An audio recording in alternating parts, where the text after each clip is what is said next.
is a Huddle Sports Network broadcast. You can find us on Roku TV, Amazon Fire TV, Facebook, and of course YouTube. Get all your NFL news here first. He has time. He's got him. Side Dobbs is there. Leaping grab. Touchdown. Touchdown.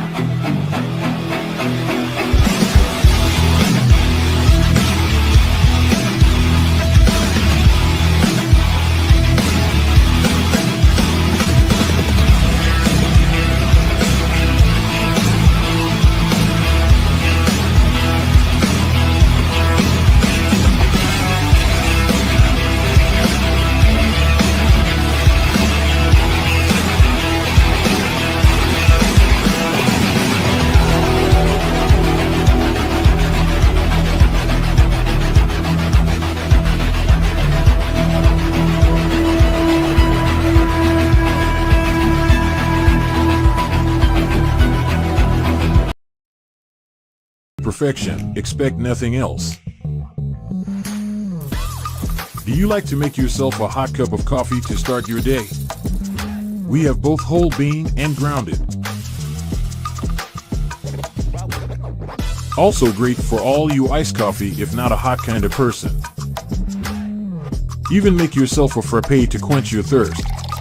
The best tasting coffee with espresso. It's only $18.99 plus taxes for a 12-ounce bag. Buy 1 to 5 bags and shipping is only $7. If you spend over $100, shipping is absolutely free. Hey, good morning. It's a football Friday. It's a war week. It's a grab a cup of coffee. And hey, welcome to the IR, Jaquan Brisker. They put him on the IR yesterday, guys. I don't know if you saw that. No, I didn't see that. But the Bears placed Brisker on the 4-week IR. He's been out since after the hit in week 5. Wow, yeah. Yeah, I was gonna say it's about time with how many games he's freaking missed already. Well, I mean, I don't think they didn't make it retroactive either, which I don't really understand when they do that. But well, what that crazy. says is they don't know. That's scary. That's kind of scary. Maybe dude's done. Well, I think he's got the same problem that Sam Shields had there. Yeah, that he got such a major freaking concussion from it that it's probably going to take the whole year for him to heal. That's just, wow. You know what I'm saying? The Bears still suck. Well, look at Rob driving anywhere. Please stay off the roads. You have an uncontrollable driver, obviously, who is spending more time texting while driving than driving a vehicle. Could be why he's now retiring because he couldn't drive his own vehicle for the last decade or so. They had to assign him a driver. This is just Rob. So good morning, Fred. Good morning. Yeah, good morning, Fred. Good morning, Rob. Good morning, Fred. And I agree, Rob. The Bears still suck. Yeah. That passed. See, look, even now he can't drive. He has to have someone drive for him. That should tell you all you need to know, right? Yeah, that means he knows what's up. He knows how to kick back and get someone else to do the hard stuff. That's all. No, it's because he doesn't know how. He can't drive. That's the point. He can't drive. Like that old grandma who's in the left lane doing 55 in a 70. Yeah, that's Rob. I mean, come on. The guy went to the Trans-Siberian or whatever orchestra last night and thought it was like a Metallica concert. Okay. Yeah, Fred, I saw that. Did you see all the videos he was posting? He's like, dude, you're not at Metallica.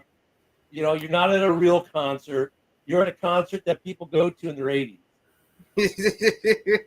Hey, leave the guy alone. He's trying to get into the retirement lifestyle. I'm sure he had his pocket full of Werther's butterscotch candies. Hey, don't you hate on Werther's? I know, I love the Werther's. Are good. The Werther's are good, but yeah. Got to enjoy Rob though. I got to enjoy Rob. Rob's a good guy. Well, he can drive. He drives. In fact, though Sam Darnold, though, he actually punches it in the end zone when they get in there. But that's okay, Rob. I mean, look, I love Rob, with all my heart. I mean, he's my boy, but he's still got Super Bowl envy because they've never won one. You know, do they even have any Hall of Famers in Minnesota? I think they have like what, 3? Oh, hold on. Maybe 4? That's a good one to look up. I mean, look at Vikings fans are just envious. I just remember this though at the beginning of the year. You all can't talk to us. You all can't talk to us. And then they start losing games, and now they're kind of like gone. They're kind of like Lions fans were last year. Can't talk, so we lost the game. Everyone be quiet. Oh, but it's cool. You got tickets to the game, man. Nashville's a nice stadium. What's the name of the stadium now? Nashville it used to be a Delphi. Then it was something else. They keep changing the damn name of that stadium. It's actually a pretty cool place to watch a game, Rob. So you'll enjoy it. I saw the Bears play there when I was stationed at Fort Knox. So. And the Vikings actually have 22 players in the Hall of Fame. Oh, so they're still young. Huh? No shit. They can't compare to the Bears and the Packers. Yeah, no. Yeah. How are you gonna say there's not many teams that can? No. That's funny though. Rob's got a driver in retirement too. Rob, I hope you're paying your driver well for having to put up with you. He probably some granny you hooked up with last night at that concert. That's what it is. Don't give me a ride. Breaking out the old Velveteen rub. Yeah. I'm glad both of you guys saw that movie to know what I'm referencing. Yeah. Oh, but how about that game last night? Fucking A, bro. It was close, and then Saquon kind of ran away with it, didn't he? Uh-huh. And I'd say Jaden Daniels there had his most rookie game because he was driving quite a few of them into the freaking dirt. Dude, I'm telling you, it's offensive line protecting him for most of the season. Last night, he wasn't getting the protection, and what'd you see? He looked like Caleb Williams and every other rookie that doesn't get protection consistently. I mean, Sorry, like, Ken. You know what I mean? You did say Washington was going to win, right, buddy? I did take I Washington. picked Washington. No, you picked I Pittsburgh. like the way Washington look at Washington played great overall, but what turned the game was that fourth down. That fourth down turned the game. Really turned the game. I think. Well, I thought. But I mean, I thought Daniels is the reason why he hasn't played like Super Daniels the last couple. Like the first, he wasn't playing like Super Daniels yesterday. Because they're not. He's not getting the same protection he got the first 5, 6, 7 weeks or so. I mean, if you're not getting the protection, it's not even just because he's a rookie quarterback, but most quarterbacks, if you don't get in the protection, things happen. They start missing throws and balls go to the dirt, balls get sailed out of bounds, balls get Morioli. You know what I mean? I mean, yeah. The Eagles defense put it on them yesterday, and you see the result of that. I mean, there are only a few quarterbacks that you could say when their offensive line is letting the defense put them on that are still probably effective to a certain degree. Patrick Mahomes is like that to a degree, right? Maybe Lamar is like that. I mean, there's Jordan Love can be like that at times, right? But even then, with Love, it's not consistent. The offensive line is letting pressure be applied. Even Jordan Love looks at the interception. There's a reason for that. It all comes down to offensive line. People.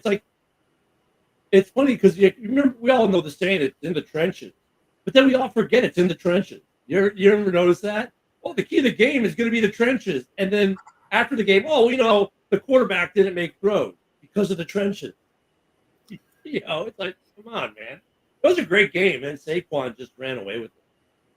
Yeah, they didn't get the ball to Scary Terry at all yesterday, Mike. At all. I don't think they targeted until the second half. Yeah, Saquon is on another freaking level playing with the Eagles here. Yeah. You see, I forgot the exact number, but he's already well over 1,000 rushing yards. Oh, good morning, Homer. Yeah, he had like 150 something, or 140, 150 some yards. I mean, he took that game over. I mean, look at it. I know the Bears made a push for him, and he opted to stay close to home in Philly. Man, he's given the Eagles another life. He really gave them another life. So, yeah, great. I mean, Washington's still a really good football team. I mean, their offensive line didn't protect Jaden Daniels yesterday. Jaden couldn't make throws. Their defense held tough for the first, 3 quarters about. And then finally, like any other defense who had to spend a lot of time on the field, they got broken at some point. And Saquon was able to push through. So. Good game yesterday. Good way to start off the week. People will look at the score and think, "Oh my God, it was a stinker." No, it was actually a really good game. Mm-hmm. And freaking Washington was still making it a game at the end. They got that last touchdown and 2-point conversion. Bro, just couldn't. What a catch! What a catch in the back of the end zone for the 2-point conversion to even give them a shot at an onside. What a catch! That guy still can play. Let's talk about onside real quick, because now we're over halfway. We've seen more than a few attempts. I think there've been 2 that have been converted this year. What do you guys think about the onside kick rule as it is now? I'm totally fine with it, honestly. We're seeing roughly the same rate of onside kicks. Like, I haven't looked at the numbers, but we've seen, at least from a pure eyeball standpoint, roughly the same amount of onside kicks getting recovered by the kicking team as we did before. So, hey, I like the new kickoff rule. So if that's how we got to do the onside kicks, I'm okay with it. So you answered my second question. What about you, Rob? You answered both, Ken. Thank you. I'm okay. I wish we just played the old rules. I'd just rather be on the old rules. Rob wants to see a 5-man wedge running down the field. Fucking A, bro. I missed it. I don't like that you have to declare it and you can't do it till. I'm over it, bro. Just quit fucking with the rules. The only thing it takes away is like the Saints onside kick to start the second half of the Super Bowl kind of thing, right? Yep. It was such a rarity. But I love that they did pull that, had the ability to pull that surprise onside kick on you. That was a pretty cool thing. As far as the dynamic kickoff, I mean, I think teams are just like, okay, fine, we'll give it to you at 30. Last year it was the 25 or whatever it was. Now, fine, we'll give it to you at the 30. We don't care. I mean, and for the returns, most of these guys make it to about the 30. So I think that's why teams are like, well, we're fine. We'll take it at the 30. Yeah, I mean, I'm not, guys last year, at least 1 yard in, would still take it out, right? Now, if they're a yard in, they just down it. They fucking will go to 30.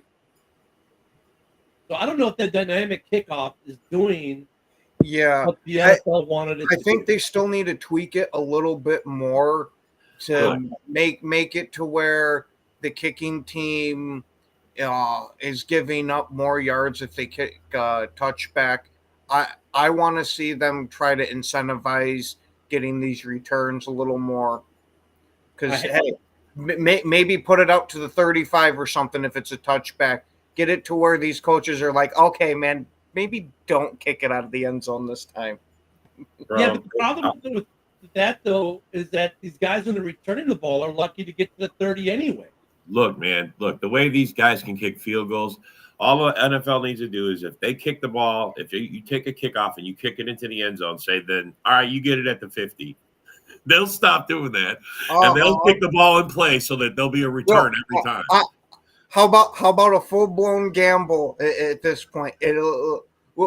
We won't say the 50, we'll say the 40 for argument's sake. All right. If it's a touchback, it goes to the 40.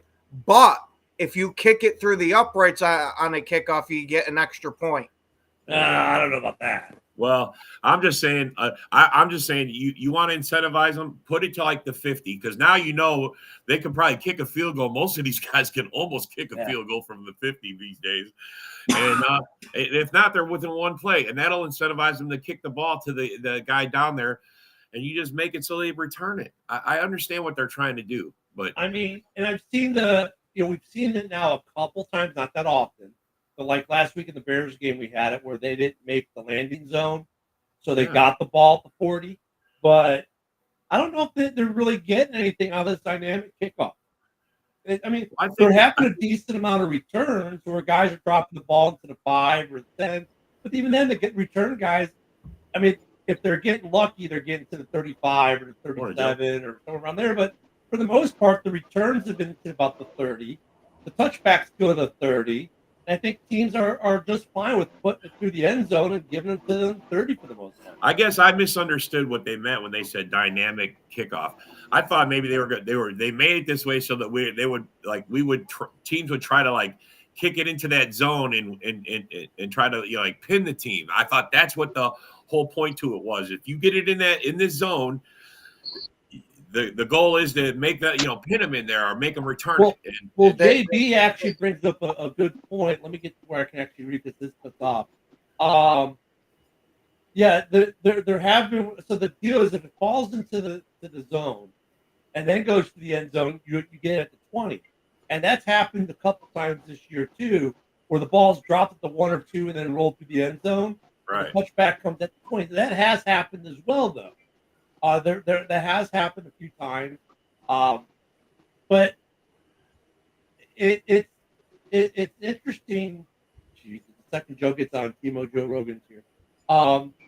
It is interesting that they're not getting all these dynamic plays they promised us. Like, we're going to see all these great returns. We're not seeing anything, man. I don't see nothing. It's like business as usual.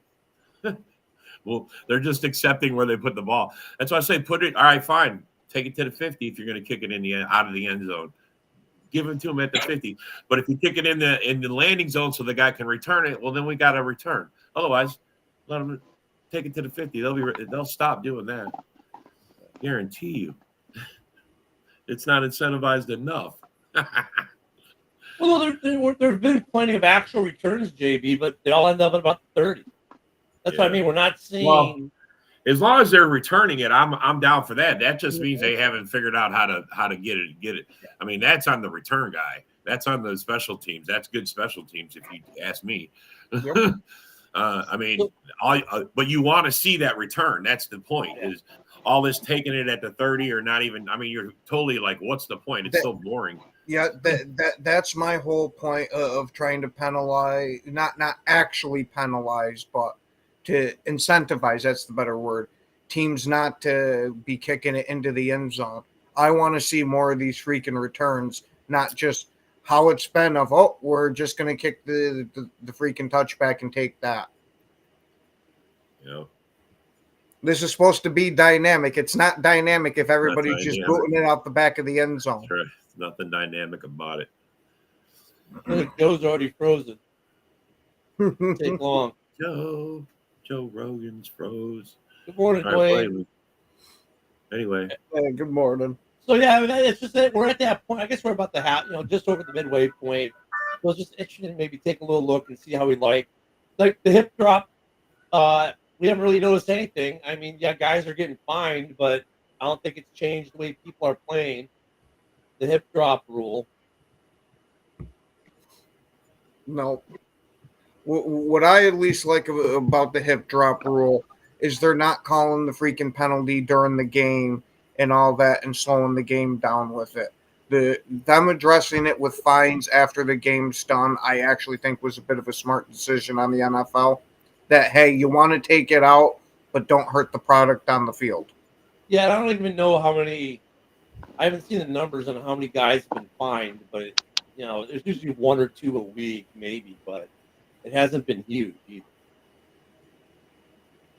Yeah. So yeah, everyone's in the comments saying move the kickoff back again. Right? Back it up 5 or 10 back yards. Into the 20, man. You go take it back even 10 more. Take it to the kick from the 20. Yeah. I mean, Yeah, I agree with that 100%. That'll definitely get you that'll put it in the landing zone. Mhm. Shit, What every do you think, time. Joe? Cannon legs that these kickers got, you almost have to. Yeah, that's what I'm saying. Put it to the 20 and let them boot it from there. I mean, it's probably going to drop somewhere in the red zone on the other end. So, or right in front of the red zone. Now we got us a return game. Let's go. What do you think, Joe? What are you thinking about the dynamic kickoff and the onside kick rule so far this season? I think the onside kick rule is stupid and it should have to go. But like, you have to declare that you're going to do an onside kick to the other team. It's like you basically took away the only way that an onside kick actually works. Like, you know, I haven't seen one onside kick work this year. There's been When one, they've had to declare it. I haven't seen them. or at least but- two. There have been two that I think at least it's like I think we're up to two right now, which is on par with the old numbers. The numbers haven't changed. Yeah, I don't know. I don't like it.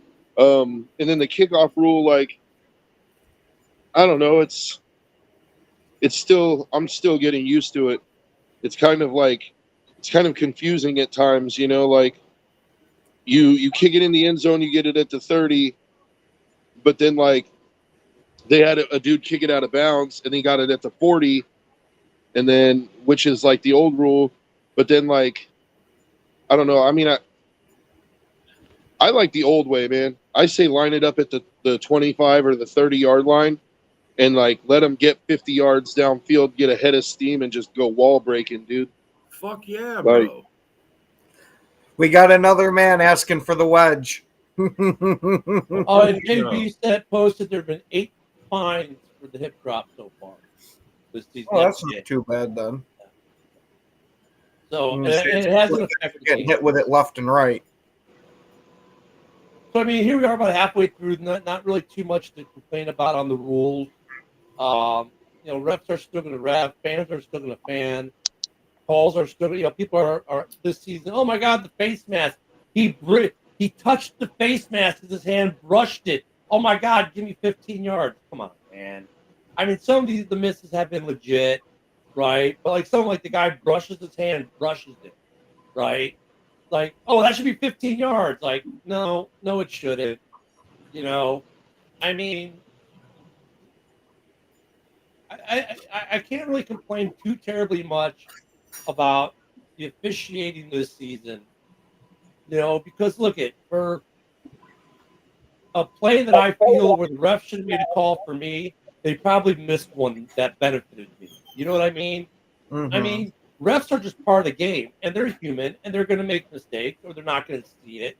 And you can't video replay everything. At that point, why have officials anymore on the field itself? Just do everything by video.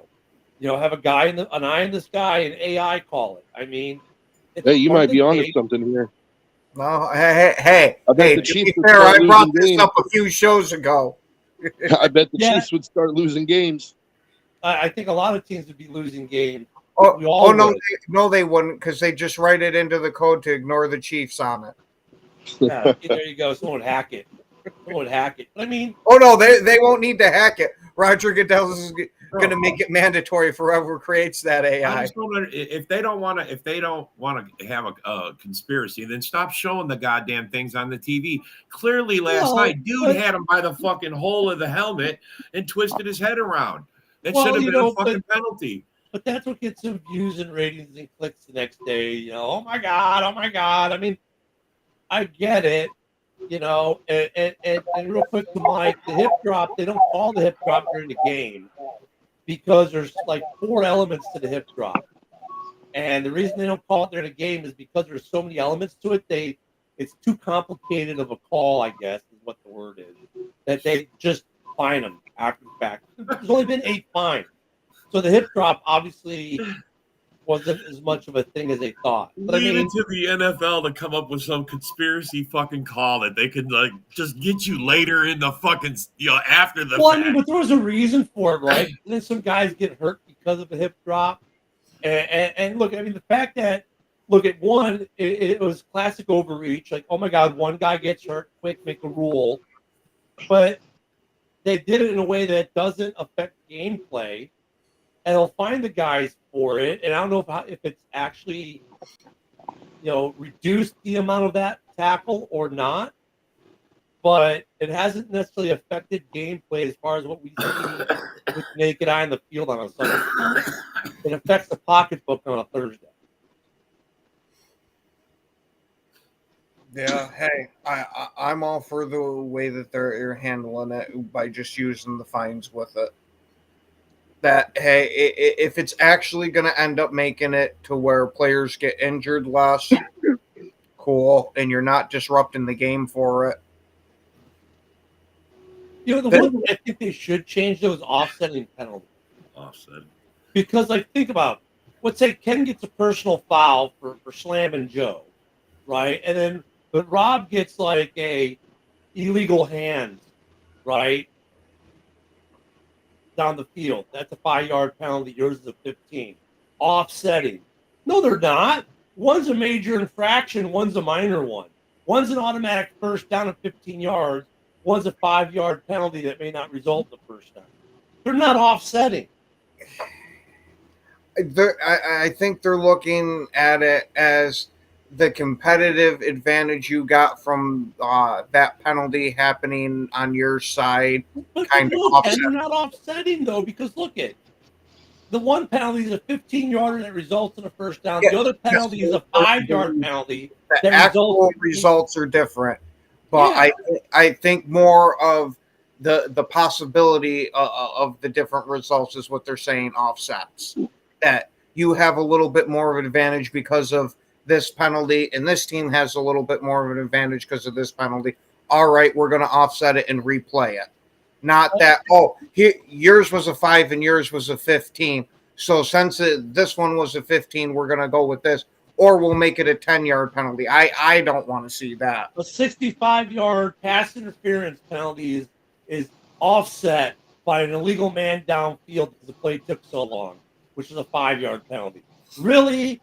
Come on, man. I mean, I wish they would do something about that sometimes. Yeah, You also got a lot of people that are trying to get rid of the pass interference of 45 yards to where they're making it like a 15-yard penalty. At least that's some of the talks that I've heard that they're rumbling about. Because you know what would be fair? Yard flips like that's a little unfair. You know what would be fair is if there's let's say there's a defense or an offensive holding, right? And then there's a defensive roughing the quarterback. You split the difference. You give the 15 yards and then you take 10 back for the holding call, and they end up with a net 5 and a first down, an automatic first down. Yeah, but do you really want to see the refs taking off their socks and shoes to count it? I mean, it's not that hard to count 15 minus 10. Yeah, but we've seen some of these calls that these refs made. I have no freaking faith that these refs are going to be able to get that part of it right. Joe, most Packer fans can't count past 5. So, I mean, you think about your audience. I don't know. We can count to 10-0 pretty well. Yeah. 10 straight, buddy. 10 fucking Well, straight. I mean, Ken brought up about the spot foul. 5 straight sweeps. Spot foul. The spot foul, though, I have no problem with the spot foul on the PI. I mean, I really don't. I mean, that's actually one of the more dynamic penalties you can get is the spot foul on the PI where it's 60 yards or so. But I mean, and there's a reason for that, because if it wasn't for the PI, that could have been a 70-yard completion or a 60-yard completion or a touchdown. And I love how they do the spot foul. If it's in the end zone, they put the ball on the 1-yard line. I mean, because that would have been a touchdown if not for the PI. At the same time, you also see, because Aaron Rodgers used to do this stuff all the time, that there's no way that guy's going to catch this ball. But, hey, if I underthrow it, it's going to cause the other guy to have pass interference to where I'm still going to get the yardage anyway, even though it wouldn't have been a catch. Well, and I agree. There are a couple PI calls where you see but then they changed the rule to say, well, it has to be catchable. So underthrowing it and becoming PI, though, it would have been catchable had the guy not done the PI, is what they're saying. And in some cases, I'm like, okay, I could see that. The guy got back. He might have caught it. But, dude, if the ball's 10 feet over the guy's head, no PI there. But they still give it sometimes. I'm like, no. I mean, that's why I don't really like the spot foul too much. Now, granted, I love when it works out in our favor, just like I'm assuming every fan does. But with how much of a judgment call it can be, that's what I don't like. Because you'll see times, like you said, that the ball's getting sailed 10 yards over the guy, and they'll say, "Oh, it was uncatchable." But when you see the replay, you see the other guy just sitting there holding on to him. That, well, if he wasn't holding on to him, he would have been down the field more to where he could have caught it. Yeah, so I mean, that's where holding should be called. See, that's holding. That's where holding should be called, man. And there should be a flag no matter what. The only thing I don't like about PI is it's a spot foul. It should just be 15 yards every time. Because sometimes it happens inside. Sometimes they hit him right there in the 10, If it's a 15-yard penalty every time, then that's just how it is. I mean, honestly, bro. I think Josh brings a good point, though, too, with the weight, just body weight on the quarterback. I mean, he's the only guy who gets tackled. You have to make sure you don't put any weight on him. I'm like, dude, if it's a tackle, let him be tackled. I mean, I think sometimes it's a student. Like, the guy gets sacked. Instead of taking a 10-yard loss, he gets a 15-yard gain because, the sacker, his body weight fell on the quarterback. Well, he's getting tackled, dude. That's the same argument as hitting the guy going out of bounds. The guy's running out of bounds and the defender's coming. But if he hits him in the paint, it's a penalty, man, every time. Because you got to pull up. Sometimes it's not. I see that rule. I agree with you, but I think there are times where we see guys get shellacked going out of bounds, right? And they don't call. They say, well, because he was still moving forward. Yeah, he was getting himself up, but he was still moving forward. He was still in the field of play, and get shellacked. And sometimes they get shellacked and they actually call it, and you're like, come on, man, really? I mean, there has to be a little more consistency with how they apply that rule, I think. And if it's Patrick Mahomes, you're drawing the flag. If it's Jalen Hurts, you're not. They just need to call it all fair. Yeah. What the penalty with the quarterbacks that I'm not too big of a fan of is how much they opened up the roughing the passer one. Like, if you blast this guy with a big shot, they're calling a penalty. That's what I don't like. The putting your body weight on the quarterback. I can understand why they don't want you to because of collarbones, ribs, that type of stuff. But man, so the way you hit some of these guys, it's hard not to land with your body weight on them. Mike makes a good point with the slide. Like, I remember that game very specifically. Justin was sliding. He gave himself up and still got shellacked in the head and no flag. Right? Like, but that they show it every week, a shot to the head. And the guys the quarterback's giving himself up and sliding, he still gets hit. That should be a flag. But they don't. They only give it to certain quarterbacks. It seems like that should always be a flag.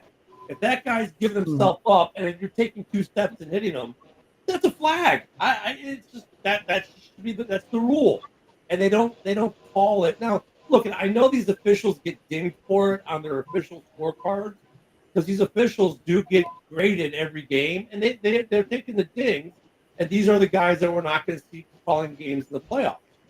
But I mean, how about instead of a ding, we start finding officials like they fine players. If you make some, they don't make that much to begin with. I'm not saying to find them the amount they do the players, but a couple hundred here, a couple hundred there, that might make some of these guys be a little more thorough in the penalties they're calling. Instead of, you know what, close enough. It'd be, we better make sure we get this one right. Hey, JB, if you're still there, how much do officials get paid in the NFL? He probably knows that or has it. He'll fill it up pretty quick. I don't think the officials make that much. have the officials do press conferences. That's a great, yeah. Well, explain yourself on that call, sir. I Yeah. mean, the refs don't get paid much. Look, Ah. overall, They get paid a decent check between 205 and 270,000 a year. that's not bad. Damn! For That- standing out there making the I was wrong gonna- calls, they get paid. I was going to say that sounds like enough money to where you can afford to get fined a few times. And, I mean, and then they make more money for the playoffs and Super Bowls, and that goes to the grading system. But I mean, if you think about it, though, the refs overall do a pretty damn good job overall. Overall, they do a pretty damn good job. I mean, if you think about, if we're complaining about play a game, that's really not that bad. I'm just saying they should be. You should, if you're able to challenge, you should be able to challenge any fucking call. You have 3 challenges. You should be able to use one of those. Like when you see it on TV and you see they got it wrong, fucking throw the challenge flag and get it right. There's some calls though that You only get 3, so you should be the able to use judgment those calls 3. are hard though. I mean, the judgment calls, those are really really hard to throw the red flag. I get that. I don't, because if you can rewind it and show it up on the big screen so everybody can be upset about it, then you could fucking stop it and call it right then and there. Well, fans are always upset when it doesn't go their team's way. Oh, of course. Of course. And granted, there are some times that you'll even get the penalties and be like, "Wow, we really shouldn't have got that one." You're not going to hear too many people go out there and make the post on social media like when they're complaining that, "Oh, we really got a super tacky call going in our favor this time." I mean, on balance, the referees do a good job in the league. I mean, this year though, it's every game the fans seem to complain about some face mask or something, and some of them have been legit, and some of them have been kind of chintzy, But I mean, these guys are. I didn't see no chintzy ones. There have been a couple where fans were freaking out. The guy, his hand brushed the face mask. He didn't grab it, and it was one of those things where the arm was coming down, and the quarterback turned his head into the guy's hand. Well, there should be a face mask. No, there shouldn't. And there have been a couple that have been legit calls, but the problem is we've got 18 camera angles on it, and the official has one angle, the angle they see on the field. And yeah, so I could see it from his angle, but I could see it from 12 different camera angles. But it doesn't matter if the official's angle doesn't show it. It's too bad they missed it. They can't. I mean, are we going to have 30 officials on the field to make sure every angle is covered? No, we solve this by going the police route. Put a body cam on every official, and then you can see if they had a line of sight on it. And if they had a line of sight on it and still made the bad penalty, that's when you call for the fine. Facts. I mean, that's not a bad idea. I mean, it's kind of stupid, but kind of not stupid. You know why I say it's stupid? Can you imagine these guys? Can you imagine these officials running around? Still, I mean, could you imagine? The reason I say it's stupid is not as a slam, but could you imagine these guys running around with body cams? Bro, they got cameras everywhere. They put a pylon cam in so you could see the first down. I mean, they got them, bro. They got pin-size cams, button cams, bro. Let's go. Put it right on them. XFL put cams in helmets. Remember, I mean, they they wear hats. They all wear a hat. They could put the camera right on their head. Yeah, they put it. They put the cams on the helmet in that guard where the screws go in for the face mask. They put a helmet. They put a little cam in there. And they did it for a couple games, and then they kind of didn't do it anymore. But they put the cam in the helmet so you can see what the quarterback is seeing.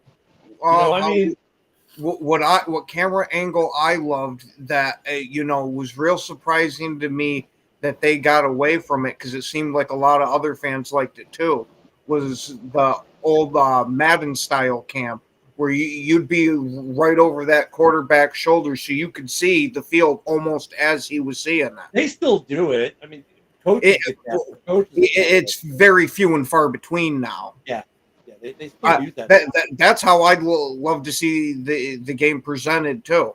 Hey, Josh. I would be happy with either of the top two quarterbacks for different reasons. To be honest with you, I don't want to trade for somebody off somebody else's team, because that's just a band-aid, and like anybody that we could get, we probably don't want, like Dak, for example. But I would be happy with Cam Ward because to me he looks like the most pro ready. Like I think he's got an excellent arm, and but Shador has shown that he can do it with a less than stellar offensive line around him, and that's probably the situation that he'll walk into immediately with the Raiders. So I would be happy with either of the top two. I just hope that we end up with one of them. I hope that we can lose enough games to end up in that top two. So you're officially off the Dak train now, Joe? Because I remember in the offseason that you were saying that you'd be okay if Dak went and came to be your quarterback the next year. But there were some caveats to that. Do you remember those? Yeah, that you didn't want to pay him the ridiculous amount of money that he's getting paid right now. And what would happen when we made the playoffs? Oh yeah, put somebody else in. Yeah, I said I would be fine with Dak being our regular season quarterback for $35 million, $40 million, and then at the end of the season, when he gets us a 12-5 record, it's like, hey, Dak, go take a vacation. Thanks, it's been real. And then we put our backup in. That's when you get Nick Foles. You got somebody that's a postseason quarterback only, and you got somebody that's a regular season quarterback only. So that brings up another question, though, because like Joe said something early in the comment. I don't want a quarterback that's on another team right now. I mean, think about it. How many guys were picked up from another roster, and there's only one this year, right? And that's the Ghost Hunter. He's playing well, right? He's playing well for Minnesota.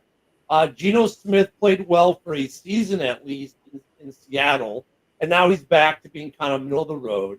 But how often do you really see a quarterback signed as a free agent that becomes your franchise starter for multiple years?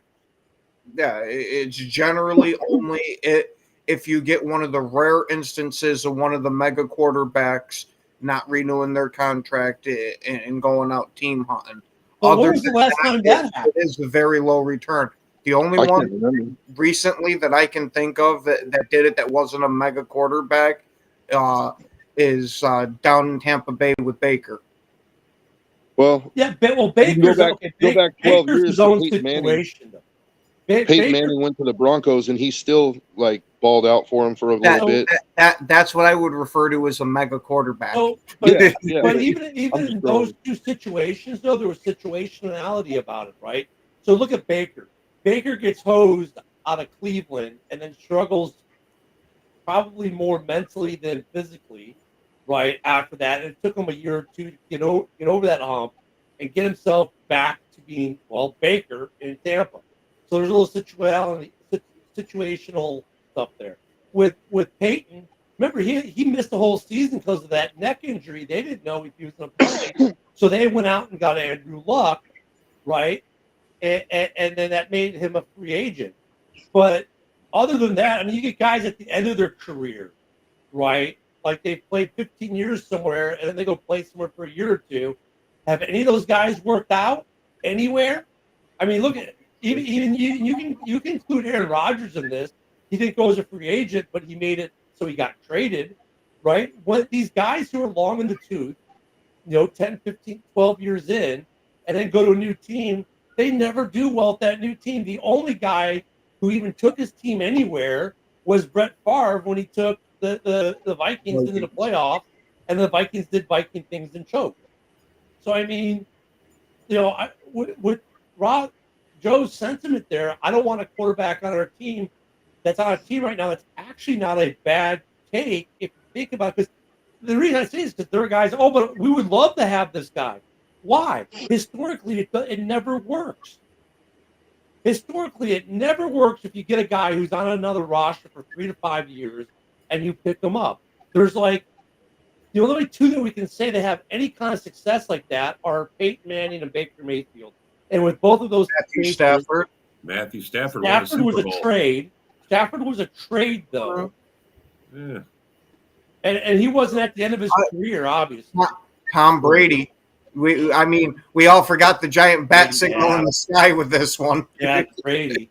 But I mean, those are still one-offs, though, man. You're talking like, Oh yeah, I'm not going to say that the odds are in your favor with that, but at some point, if you have a shot at a guy that's done pretty decent and not, he was real good in the beginning of his career and had some off years. I want somebody that the past few years has been good. Then at that point, I think that's when it works. Other than that, I think it's, you think, oh, well, if I just get him out of there because the system's gotten stale, it'll revitalize him and he'll turn back the clock. Well, that clock's very hard to turn back. I mean, when you go to Joe's point, though, like what quarterback out there on a team that's playing right now could the Raiders possibly try to trade for or sign that would have that kind of like Peyton Manning or Baker Mayfield or Tom Brady effect? I don't think there's anyone. No, I think that would be available. I think there's one, and it's somebody we're all familiar with. It's Secret Bagent, man. No, because you know what?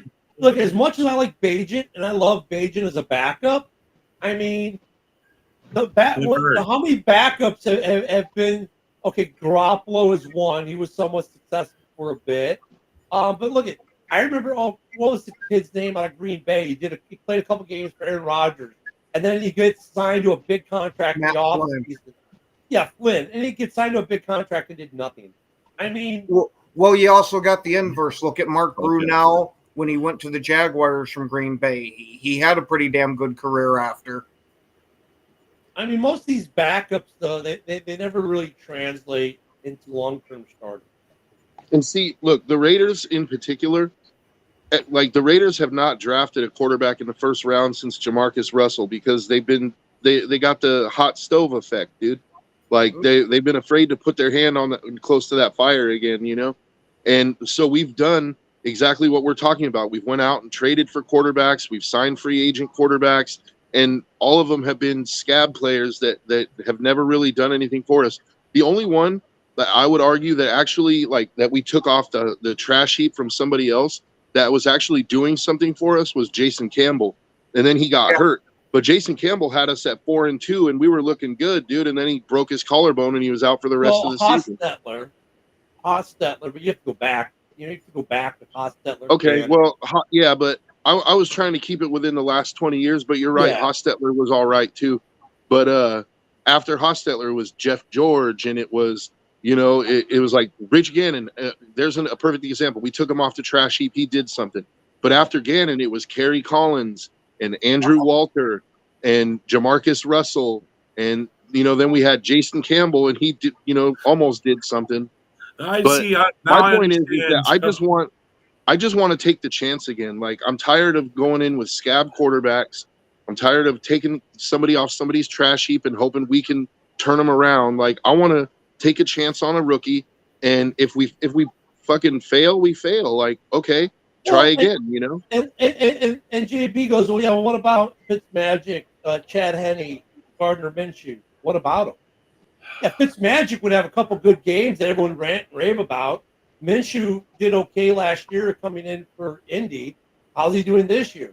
Henne, did he win a Super Bowl? I mean, these guys that get flashes, but they're not sustainable. They don't sustain. That's the problem. I mean, hey, Ken. Actually, Chad Henne was on the Chiefs when they won their Super Bowls. He was their backup. So technically, yes, Chad Henne has won a Super Bowl. Even though he wasn't a starting quarterback. That's like saying David Carr won a Super Bowl. Yeah, he did, but it was Eli that won. Does he have a ring? Does he have a ring? Like, the most he's got a ring, backup, probably, who started his career as a backup in the NFL, that then went to an NFL franchise, was probably Jimmy G. And then Jimmy G gets injuries and that curtails his career. But I mean, Jimmy G is probably the best argument you can make for, hey, here's a guy we signed off that was a backup somewhere that we signed and turned into a starter. Jimmy G is probably the best argument you've got. Justin Fields. Would you take Justin Fields, Joe? Man, he didn't want to answer that one. No, I don't want to watch him, dude. I definitely do not want Watson. Keep that dude away from us. Oh, Justin Fields. Justin Fields. No, I know, but down there, Josh said the Browns would be willing to give you Watson and pay his contract. And I said, no, I'm good. What about Fields? Would you take Fields? I would have taken Fields this year, but next year, no. Like I want to draft one, dude.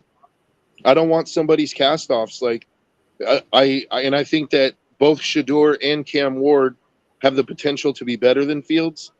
Like Fields showed improvement in Pittsburgh, but he still doesn't look like he's going to be a franchise guy, like top 10 quarterback. We got a little bit of time. Real quick, that's going to be an interesting situation in Pittsburgh because I think Fields and Russ are both free agents at the end of the season. One of them will get re-signed. One of them is going to be hitting the open market, and that's going to. It'll probably be Fields. It'll probably be Fields right now. I probably agree with that. Could Fields end up in Cleveland? Maybe. If he'll come cheap enough, because they got to pay Watson. Who else Watson has like 2 more years left on his deal, doesn't he? I have no idea what. What was that? A 5-year deal, and this is year 3. I think. Yeah, like Watson has 2 more years left on his deal, and it's fully guaranteed. So, I'm pretty sure that they reorchestrated his deal, where they took the guaranteed money off. They restructured that deal, so I'm not sure what the ramifications. But I mean, Fields. Like, look at Fields. Fields or Russ will be a free agent. I don't think Pittsburgh resigns both. So, who needs a quarterback? Because you've got one that's going to be probably, you could say, started ready for a team in Fields. So where does Fields end up next year? Who needs a quarterback? That's going to be an interesting offseason predicament. Let's say you're a team that needs a quarterback, but you're not in the top 2 picks. Do you sign Fields or draft the 3rd or 4th best quarterback in the draft? Then I might consider Fields because of his experience. But, like, I agree with JB. Like, Shador does have decision-making issues at times and hero ball problems, like Caleb. But, and Cam Ward has been – I like Cam Ward a lot. Like, if I had my choice, I think I would probably choose Cam Ward. But I would be just as happy with Shador, like, because Shador he's been doing it with an absolute dog shit offensive line at Colorado. And he's still winning games. Interesting in the comments, Mike says the Giants could be a place for Fields if they move on from Danny Dimes. That could be interesting. JB says, what if Carolina signed Fields to be with Young? Or to replace Young? I actually don't hate that idea of bringing Fields in for the backup for Young. I think he'd be a nice secondary plan to where, hey, if he doesn't work out and we got to shut him down, we can at least be somewhat competitive with having Fields at quarterback. Fields in New York to the Giants makes some sense though.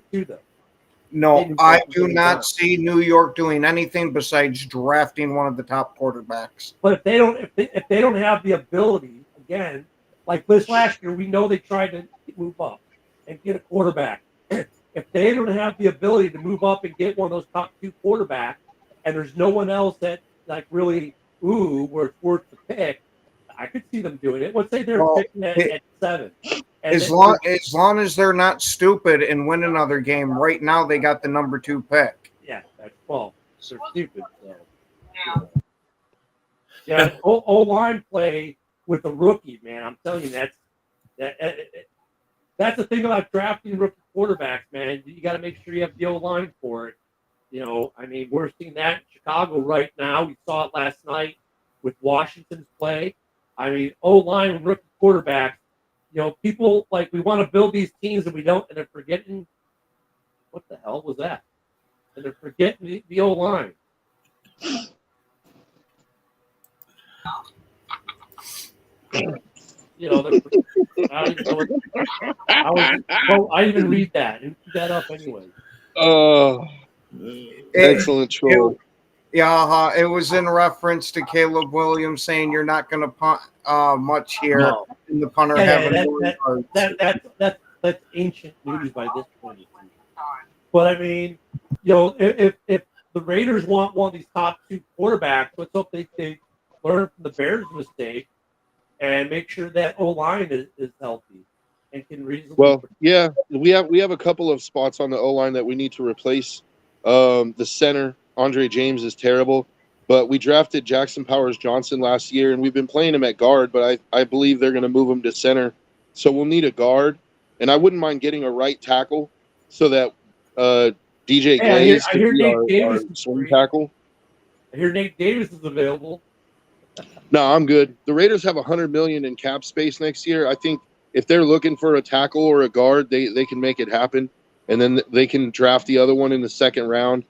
Like if it was me, I would probably go tackle in the in free agency and then take a guard in the second round because you're more likely to get a good guard in the second round than you are a tackle.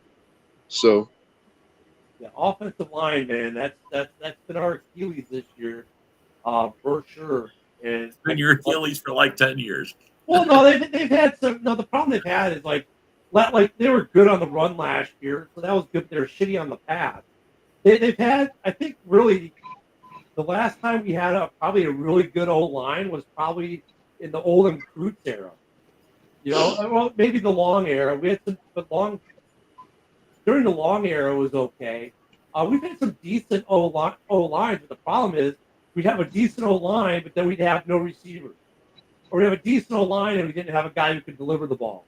You know, it's like the Bears have always been this team that's missing one thing. They'll get a lot of great everything, and then they'll just be missing that one thing that kills them. They've never been able to be complete. And I felt we could be more complete this year, but the offensive line hasn't panned out for various reasons. I mean, it's not to say that the offensive line can't still pan out. I mean, this game coming up this weekend might be the first time all season we see the projected starting offensive line. It might be the first time of the season. We have Let's not, go. you know. So I mean, so for teams like the Raiders, you know, having a decent line, Yes, Josh. The Make- punter make the- yards were more than the passing yards. That's why it was. makes a huge difference. So, He's got his issues. you know, and that's not all on the quarterback. That's someone that's on the O line. That's on play calling. That's on. There are a lot of factors that go into that. But I mean, look, Torrey Taylor has been awesome. No lie there. No lies. That Torrey Taylor has done an awesome job overall as a punter. He's part of the reason why the Bears are in games when they have to punt. You know, Yeah, I'll give it to you. It seems like he is one hell of a punter. definitely worth the draft pick. So, Well, one ain't bad out of 4 or 5. How many do you have? yeah. All right, guys. Well, hey, enjoy the game this weekend. I may or may not be here Monday for my birthday. I might just decide to sleep in on my birthday. I don't know.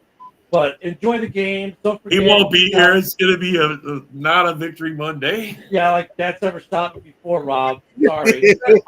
Anywho, after that stupid take by Rob, and that was a stupid take, I'll call it what it was. Because You hide, Floorweed. You hide. yeah, someone just went off camera. Anywho, don't forget you got open mic night Saturday. You've got Red Zone Rant Sunday, Bears pregame Sunday. Is there a Packers show tonight? Oh, no, Yep. we'll watch Yep. it anyways. But yeah, there's a Yeah. So go watch them. Go watch them. Love over love tonight. Until then, guys, JB is next. We'll see you later. Have a good weekend.